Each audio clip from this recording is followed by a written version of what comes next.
계속해서 사도행전을 통해서 우리가 초대교회를 보는데 그 초대교회의 여러 가지 우리가 보고 있는 특징들이 있습니다. 그 특징 중에 하나가 바로 이렇게 서로의 모든 소유를 함께 내놓아서 통용했다. 바로 이런 특징이 있습니다. 바로 초대교회 시절에도 빈부는 있었습니다. 많은 것을 가진 사람, 재산이 많은 사람, 재산이 없는 사람, 심지어는 노예들도 있었습니다.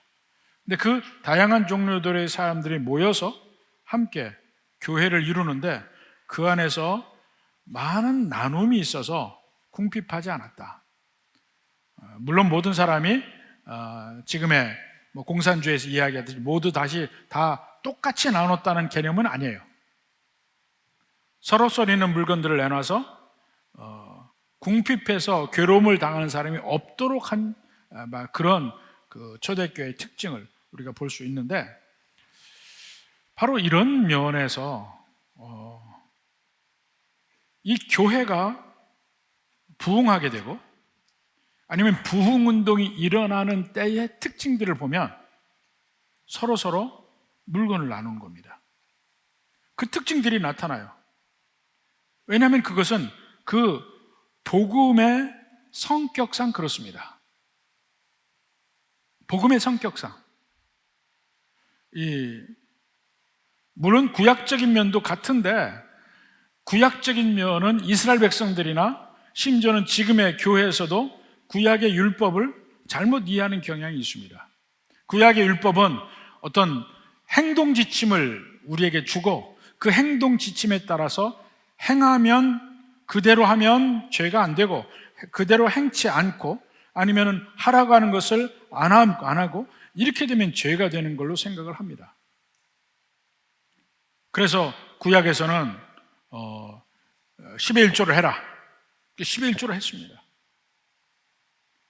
그러니까 신약의 성도들이 아니 그 11조 하는 것은 구약의 성도들이 한 것이고 신약 시대는 그 구약의 모든 것이 율법 예수님에서 완성돼서 없어졌는데 왜 우리에게도 하라고 그러냐 하는 얘기를 하는 사람들도 있어요. 그것은 어쩌면은 구약에서 이야기하는 것일 수도 있습니다. 그러면은 신약에서 이야기하는 건 뭘까요? 신약에서 얘기하는 것은 오늘 본문에 나온 대로요. 모두 한 마음으로 모든 물건 서로 통용하여 자기 물건을 조금이라도 자기 것이라고 하는 이가 하나도 없다. 11조보다 훨씬 많아요. 그게 신약의 법칙 아닙니까? 복음이 강력하게 증거되고 복음의 능력이 나타나는 것, 복음의 능력의 특징 중에 하나가 서로의 재물을 나눴다는 거예요. 그럼 분명히 여기에서 복음의 어떤 면이 분명히 있기 때문에 그런 일이 벌어지는 겁니다. 거기에 있는 그 초대교회에서 자, 이제 예수님 믿었고 생명을 얻었으니까 다 여러분 재산 다 내놔라. 이렇게 얘기한 건 아닙니다. 그건 요즘에 이단들이 하는 거예요. 그렇게 얘기 안 했어요, 아무도. 그런데 그들이 자발적으로 내놔요. 한 뜻이 되어 물질을 내놨다고 이야기를 합니다. 자, 이런 면에서 한번 정말 초대교회에서 경험한 복음이 무엇이고 복음의 본질이 무엇이냐는 거예요. 첫째로 복음은요 도덕률이 아닙니다. 복음은 여러분을 도덕적으로 좀 더 선한 사람으로 만드는 것이 목적이 아닙니다. 도덕은요 나중에 이제 그 도덕의 최소한이 법으로 가게 되지만 도덕은 어떤 선을 거줍니다. 선을 거놓고 이 선에서 넘지 않으면 죄를 짓지 않고 선하게 사는 것, 이 선을 넘어가면 죄를 짓는 것, 하지 말아야 될 것, 이렇게 이 선이 있습니다. 근데 복음은 그런 도덕이 아닙니다. 물론 예수님 믿으면 사람이 바뀝니다. 생활이 바뀌고 전체적으로 보면 그 전의 삶보다 지금의 삶이 훨씬 더 도덕적으로도 선한 삶을 살게 되어 있습니다. 그렇지만 복음이 도덕은 아닙니다. 도덕적인 생활을 하는 것이 복음적 삶이냐? 그게 아니란 말입니다. 도덕은 한계를 정해놓고 지키는 거예요. 그리고 다 지켰으면 그 안에서 만족하는 겁니다. 나는 죄를 짓지 않았어. 안 믿는 사람도 얼마든지 그렇게 얘기를 합니다.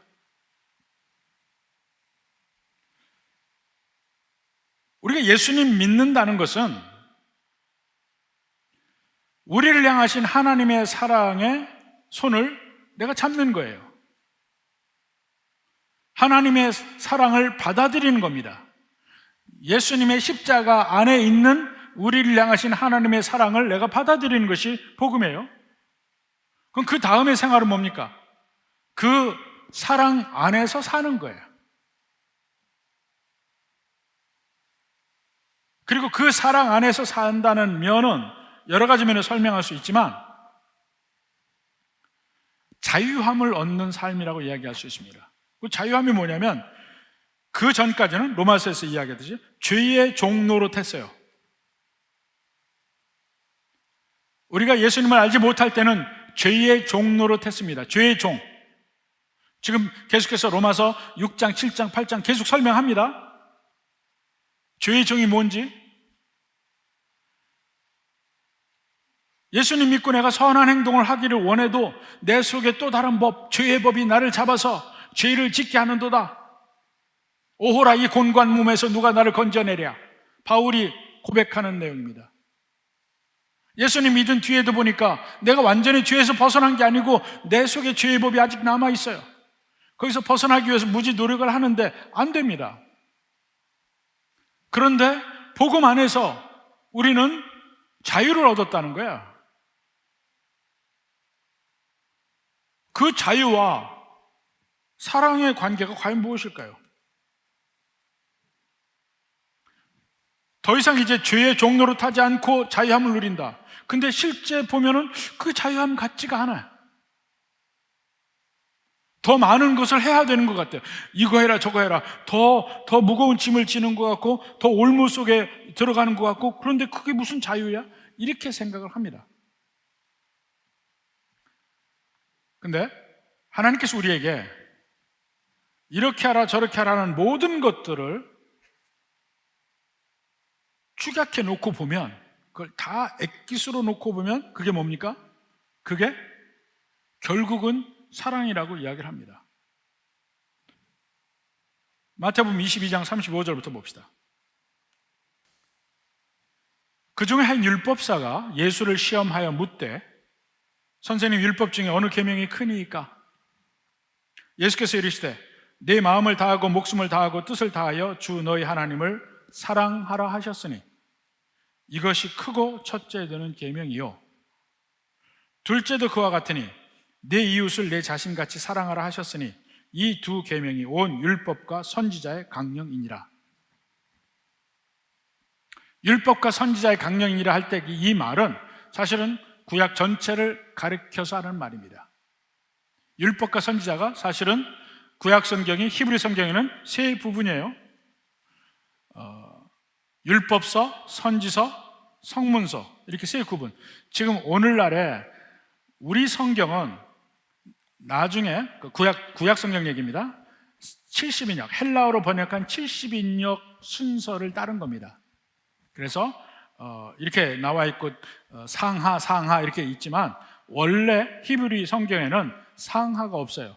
열왕기, 사무엘기, 역대기 이렇습니다. 역대 상하, 열왕기 상하 이게 없어요. 그렇고 구분도 제일 처음에 토라, 모세 오경을 토라, 율법서라고 합니다. 그 다음에 여호수아서부터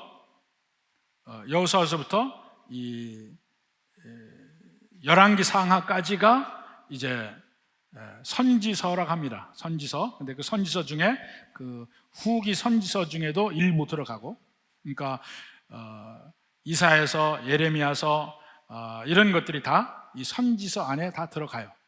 그러니까 율법서, 선지서, 그 다음에 성문서라고 있습니다. 성문서는 시편이 들어갑니다. 시편과 나머지 후기에 있었던 책들이 나중에 들어가요. 기본적으로는 율법서와 선지서가 구약 성경에 주로 이루고 나머지는 시편 또는 성문서라고 하는 거예요. 그러니까 율법과 선지자의 강령이라 하면 구약 성경을 다 얘기하는 거예요.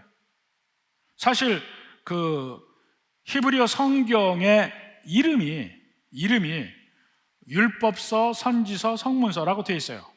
토라, 네비임, 바케트빔이라고 되어 있어요. 그게 히브리서 성경의 이름이에요. 근데 구약을 축약해서 가장 엑기스로 이야기하고 보면 하나님 사랑, 이웃 사랑이라는 거예요. 그걸 율법사도 알고 예수님도 알아요.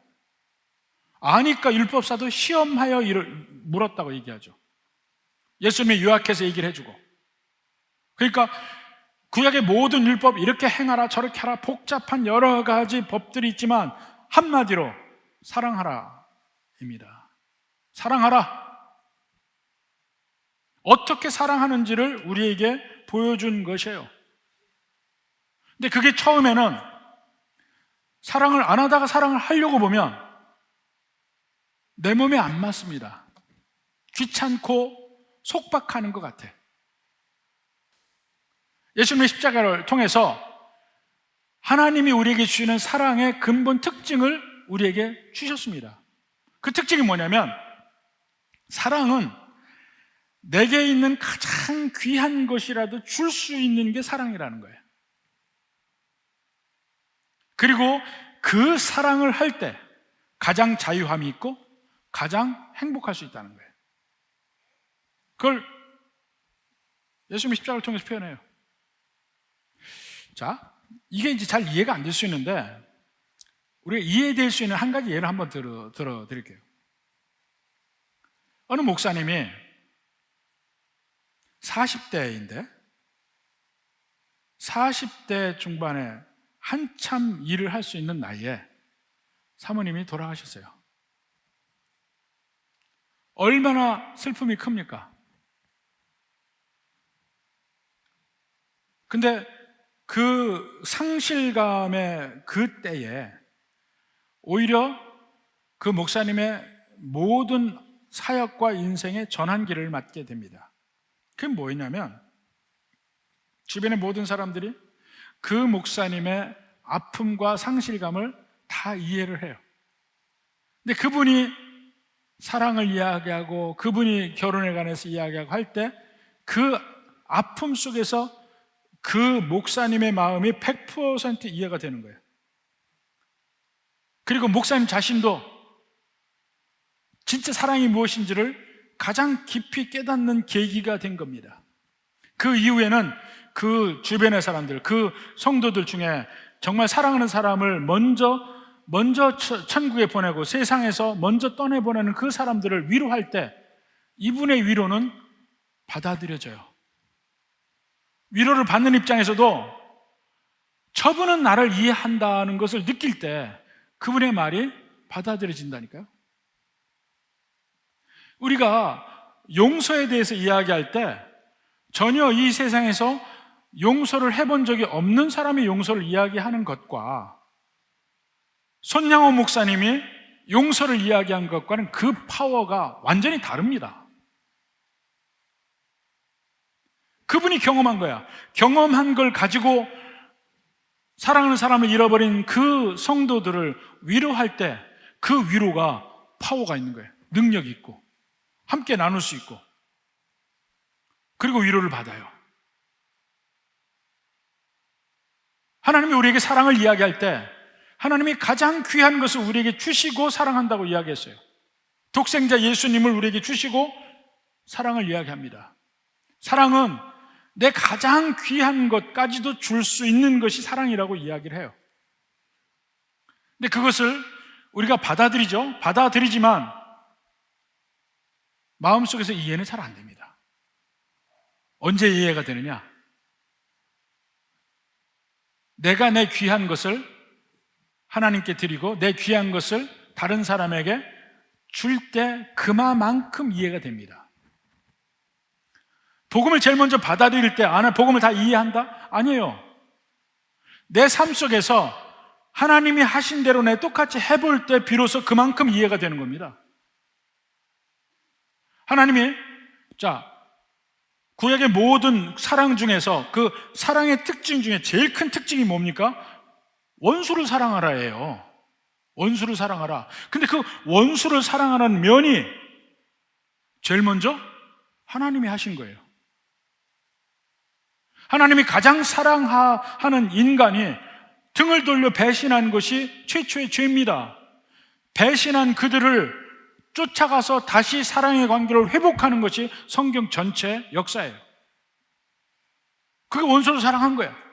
근데 그것이 이해되기 위해서는 내 삶 속에서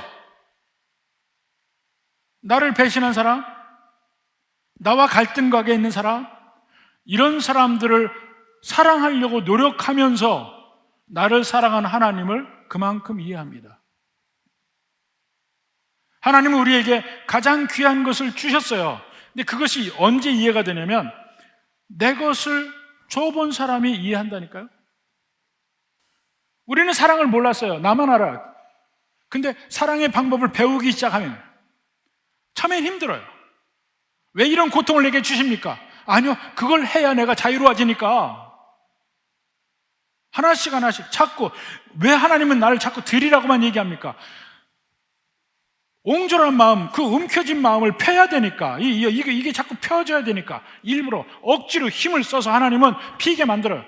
그래야 내 팔이 드디어 자유로워지니까.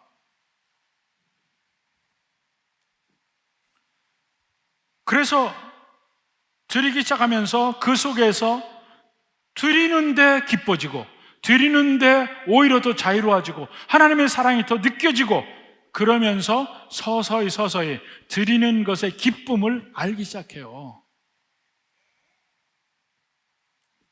처음에는 습관이 안 되니까 드리고 아까워. 시간이 흐르면서 드려도 안 아까워. 오히려 어떻게 하면 좀 내 삶에서 좀 더 드릴 수 없을까? 이런 고민을 하기 시작해요. 그게 진짜 사랑이 회복된 거예요. 영적 재활훈련이 제대로 된 거예요.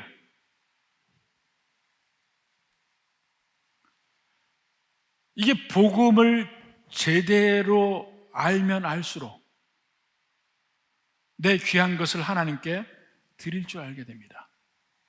한계를 정하지 않아요. 마음이 가는 대로 조금이라도 더 드릴 수 없을까? 물론 내 삶도 살아야 되지만 균형이 맞는 삶이 살게 되는 겁니다. 자, 그러면 그 한계가 뭘까요? 어떻게 드리는 것이 정말 사랑해서 드리는 걸까요?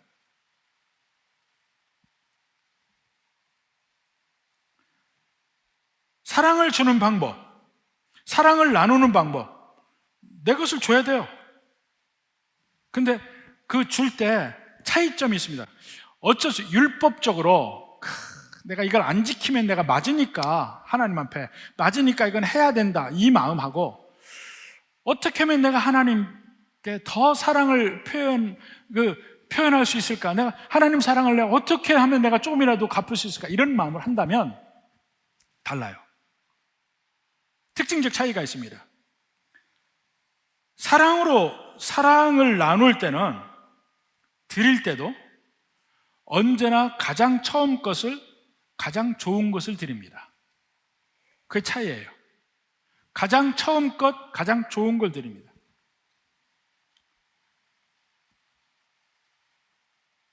결혼하고 보니까 좋은 것 중에 하나가, 집에서 아내하고 앉아서 과일 하나를 먹어도 아내가 과일을 깎으면 제일 먼저 나부터 주고 제일 좋은 거 줘요. 자기는 찌끄레기 먹어. 그래도 나한테 뺏겼다거나 아깝다는 생각 하나도 안 해요. 왜요? 사랑하니까. 저도 아내에게 줄 때 좀 더 좋은 걸 주려고 해요. 먼저 줘야 되고. 그게 사랑이에요. 좋은 거 나부터 갖는다? 거긴 사랑이 없어요. 사랑하는 거 아니야. 억지로 나눈다? 그는 의무로 하는 거예요. 사랑은 아니야. 사랑은 먼저 처음 것으로 제일 좋은 거로 주기를 원합니다.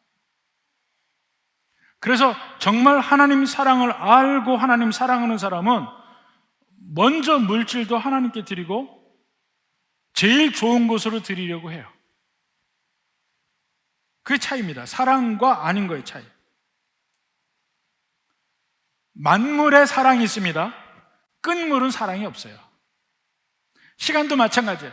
제일 먼저 내게 주어진 시간에 처음 것을 하나님께 드립니다. 내가 드린 만큼 나에게 모든 걸 주신 하나님을 경험하는 겁니다. 초대교회에서 그 하나님의 사랑을 알았기 때문에 하나님께 드리는 거야. 마음을 다해서 할 수 있는 대로 힘을 다해서 드려요. 그러니까 교회 안에 핍절한 사람이 없는 거야. 얘기를 해볼까요? 그렇게까지 아니어도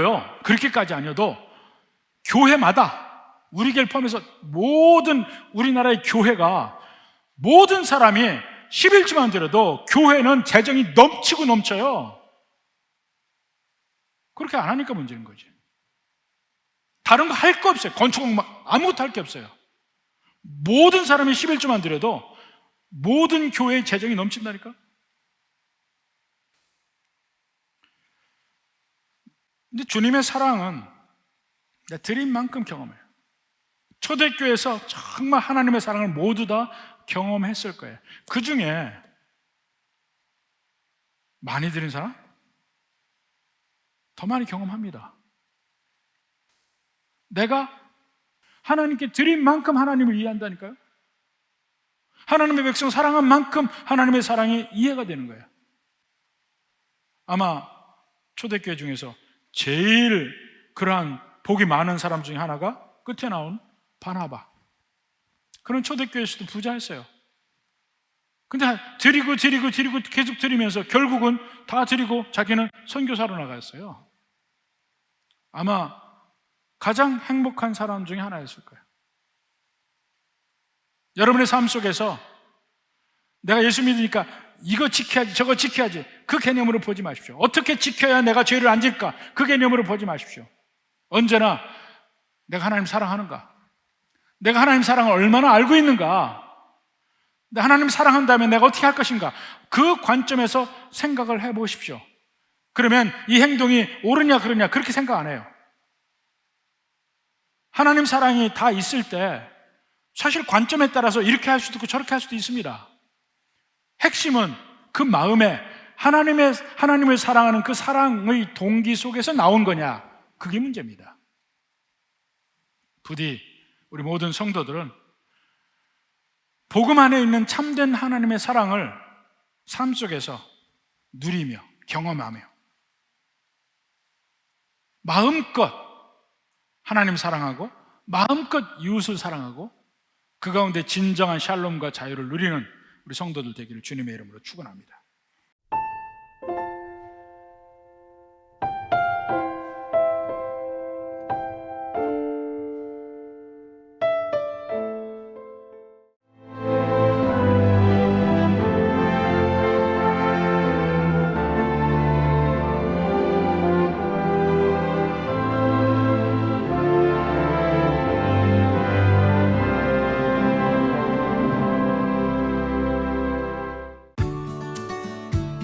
추워질수록 겨울이 깊어갈수록 더욱 선명해지는 애기 동백.